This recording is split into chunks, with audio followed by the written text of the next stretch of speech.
کوئی مرد فوت ہو جاتا ہے تو اس کی میت کو عورتیں بھی آ کر دیکھتی ہیں.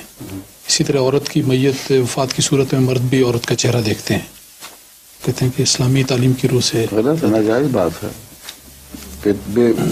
دیکھیں جہاں تک منطقی بحثوں کا تعلق ہے، ڈیڈ چیز کے اوپر کوئی بری نظر ڈالی نہیں جا سکتی اور وہ تحریک بھی نہیں کر سکتی.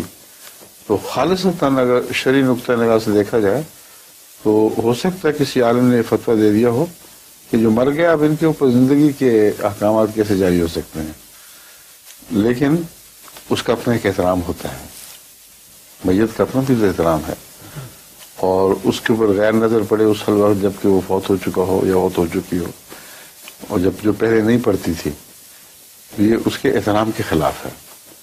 اس لیے یہاں شرعی بحثوں کی ضرورت ہی نہیں. بیہودہ رسم ہے، بہت کافی بیہودہ رسم ہے، تو چھوڑ دینا چاہیے.